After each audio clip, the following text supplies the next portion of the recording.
If you've stayed with us this far, thank you for being here. This isn't just another podcast episode. Here is where we're uncovering truths that many people have carried silently for years. In our last segment, we explored the powerful psychological concept of parentification, how some children, especially firstborns, gradually take on responsibilities that were never meant for them. We talked about how being the helper, the protector, the peacemaker, and the responsible one can quietly become a child's identity. Now that we've unpacked parentification, I want you to sit with something for a moment. If this conversation has been bringing back memories and moments you haven't thought about in years, I want you to know that you're not alone.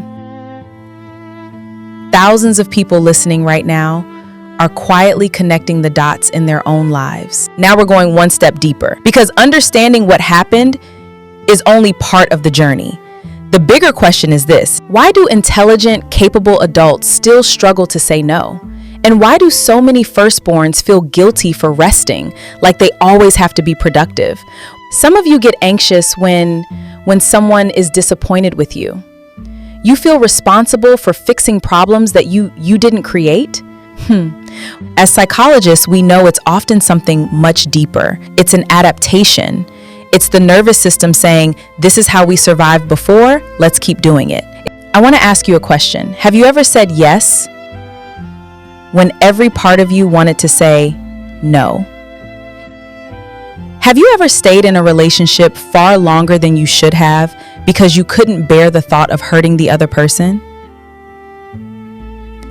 Have you ever apologized for existing? Have you ever felt guilty simply because you rested?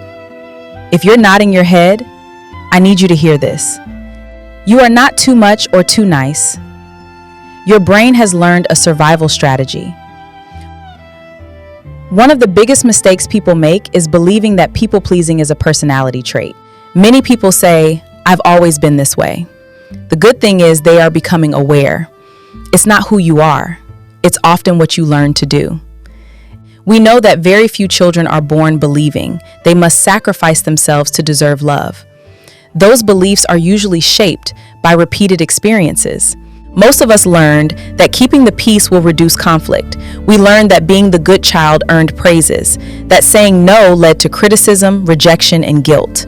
That was when our brains did exactly what it was designed to do: adaptation. It learned to adapt. People-pleasing is often an adaptive survival response, a pattern your nervous system developed because it believed that keeping others happy was the safest way to maintain connection and avoid emotional pain. But what we fail to understand is that what protected you at 8 years old may begin to imprison you at 38. You continue saying yes when you're exhausted. You avoid difficult conversations. You put everyone else's needs before your own, not because that's your identity, but because your nervous system still mistakes approval for safety. And here's the hopeful part.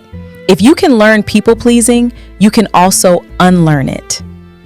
Healing doesn't mean becoming selfish. It means learning that your worth isn't measured by how much you sacrifice.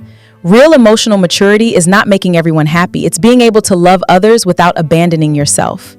That's the difference. And once you understand that, your healing journey truly begins. Now, I know what some of you are thinking. If this is how I've lived my entire life, can I really change? The answer is yes. But healing doesn't begin by changing your family. It begins by changing what your system believes in. That's an important distinction. Many of you think healing means becoming cold, distant, or rebellious. It doesn't. Healing means that you can be kind without abandoning yourself. You can be generous without feeling responsible for everyone's happiness. You can love your family deeply without carrying burdens that were never yours to carry. The first step is awareness. You cannot change a pattern you don't recognize. So the next time someone asks you for something, don't answer immediately. Take one deep breath and ask yourself, am I saying yes because I genuinely want to, or because I'm afraid of disappointing them? That single question can change the direction of your life. The second step is learning to tolerate discomfort. Many people think setting boundaries feels wrong. In reality, it often just feels unfamiliar. If you've spent 20 or 30 years putting everyone else first, your first no may come with guilt. Your heart may race. You may even feel like you've done something terrible. But here's what I want you to remember. Guilt is not always a sign that you're doing something wrong. Sometimes it's simply a sign that you're breaking an old survival pattern. The third step is reconnecting with yourself. For years, you've been asking everyone else what they need. Now, I want you to begin asking yourself the same question. What brings you peace? What makes you feel alive? What dreams have you postponed because you were busy carrying everyone else? Healing is not only about releasing pain, it's also about rediscovering the person underneath the responsibility. And finally, give yourself permission to receive. Many firstborns are incredibly comfortable giving. They'll sacrifice their time, their money, their energy, even their sleep. But when someone offers to help them, they immediately say, "I'm fine." No, you're not always fine, and you don't have to be. There is strength in allowing others to support you. But when there is courage in saying, "I need help," that doesn't make you weak, it makes you human. I want to leave you with this thought. The role you were given as a child helped you survive. But survival is not the same as living. You are no longer that little boy trying to keep the house peaceful. You are no longer that little girl trying to earn love by being perfect. You are an adult now, and adults have the power to rewrite the beliefs that children never had the chance to question. Healing isn't about forgetting your past. It's about refusing to let your past decide the rest of your future. Every healthy boundary, every time you choose rest over guilt, every time you say no without apologizing, you are teaching your mind a new lesson. Always say yourself, "I am worthy of love, even when I'm not carrying everyone else." As we close this part of our conversation, I want you to carry one truth with you. The child who survived by pleasing everyone deserves the adult who learns that love is not earned through exhaustion.